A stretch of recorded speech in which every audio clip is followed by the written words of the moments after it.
Chiropractor. You're watching Real Health, and we've been trying to clarify the confusion surrounding the fields of biokinetics, chiropractic, and physiotherapy. A lot of you have sent us quite a few questions, and I'm going to go straight into them. John says, why do adjustments sometimes make a popping sound? And this is what makes people a bit reluctant to go to a chiropractor. Yeah, well, firstly, the term adjustment is the term that we use for the manipulation that we do. It wasn't a manipulation as in the orthopedic sense of the word, and yet it was more than just a gentle adjustment of the joints. So that's what the term is for the actual chiropractic treatment. The pop that you hear is the release of nitrogen bubbles, which are in the lubricating fluid called synovial fluid, which is around all joints. And when the chiropractor will make a specific movement and a thrust, the objective of that particular adjustment is to mobilize the joint. Contrary to what a lot of people think, that when they have pain in the neck or back, they'll say, I've put my back out, implying that the joint has jumped right out of place. Yes. You got a chiropractor click and it's back in place. Yes. It's not quite as simple as that. Okay. What we really do is we don't put bones back in place, we mobilize the joints. Okay. It's a bit like a link in a chain that's got a bit rusty and it's not moving very well, and that will interfere with the function right up the whole spine from the tail all the way up to the occiput. Okay. So that pop it's not dangerous, it's not causing any wear and tear on the joint, it's not causing it's okay, guys. ligament damage, it won't cause arthritis. Fantastic. I'm sure I could hear a lot of people breathing a sigh of relief there.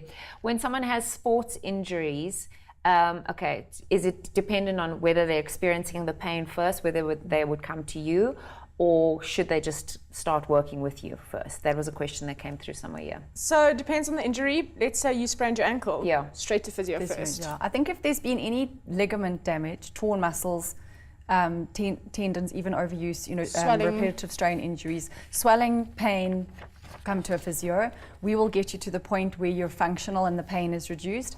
And then if it's a repetitive strain injury caused by poor posture, your bio like for makes example, sure you I was a prevent swimmer, and as a teenager, I always had rotator cuff injuries, and because my posture wasn't great. So, once I got that reduced and eased and healed from the physio, then to go to a biokineticist that can actually then work on posture and building the correct muscles. Okay. So that's when you look for the cause of the problem. Yes. Yeah. What's causing the problem? Why are you having a repetitive strain or issue? Yeah. So if it's once off and it's dealt with by the physio and it doesn't happen again, great. But often, if your knee is sore and it's physio, whatever, and it doesn't come right, that's when most of the time they'll be referred to a biokineticist because something else is causing that pain. It's not necessarily the knee where the symptom is. So from an holistic perspective and even a metaphysical perspective, since we are that way inclined on the show, I've heard and I've read that consistent injuries on the right-hand side of the body, so like me, I've consistently had patellar tendonitis, which finally is starting to dissipate.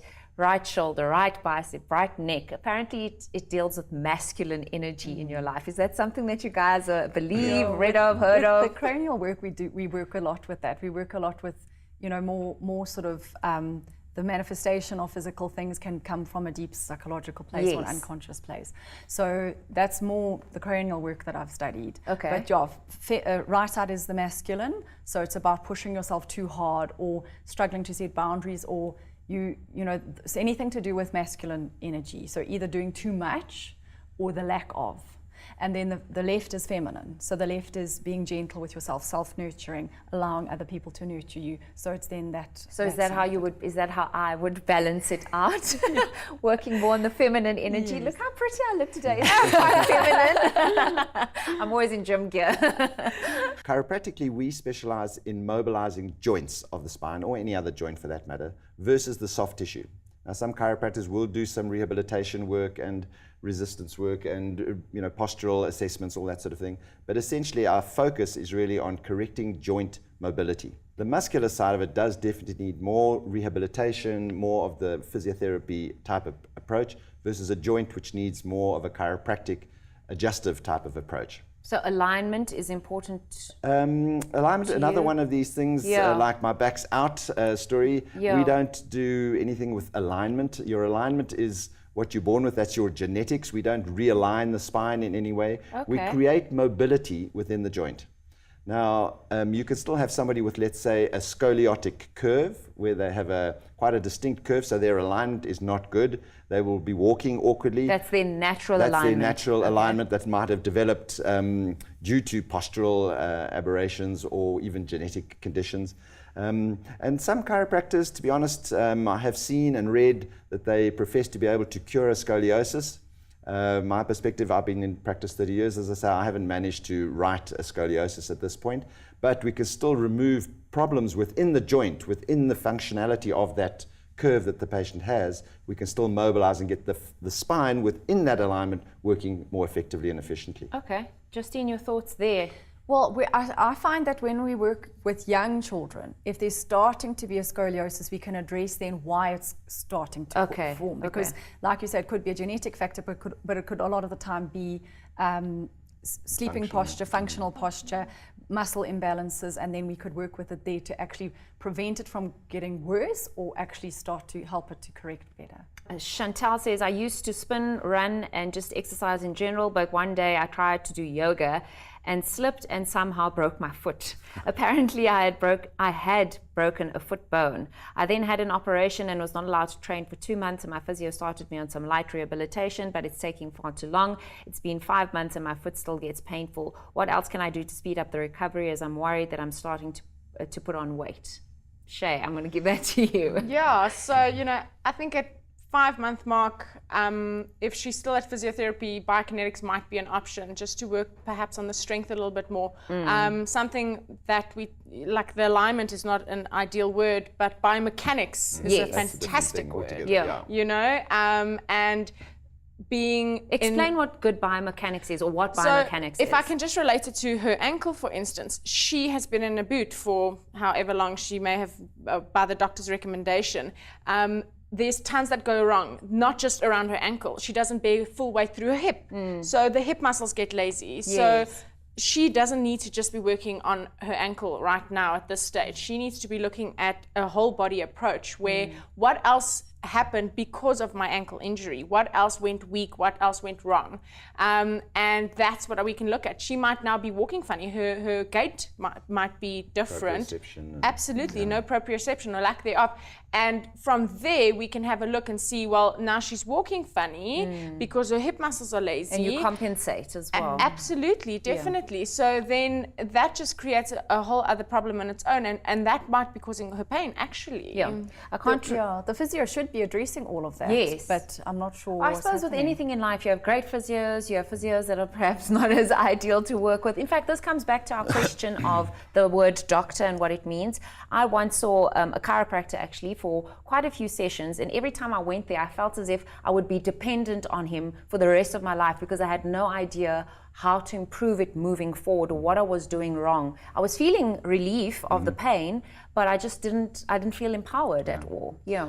I think that's such an important point, is that if you're not getting proper relief for an extended period of time, then there's something extra that needs to be done. There's something missing there. Either the diagnosis has been incorrect, the treatment isn't fulfilling the complete requirement for your particular condition, and that's where referral is so important. Definitely. Unfortunately, I guess in all professions, ego comes into it, and there's a fear factor, that if I send my patient to Justine, she's going to steal my patient. Yes. And that patient will never come back to me, and she's going to badmouth me or whatever, which is total rubbish, but that's the perception that often happens. Yeah. And in fact, I have had it in my practice where I've referred patient to a medical specialist and found that he's been less than complimentary about chiropractic. Oh, wow. And that leaves a sour taste. Yeah.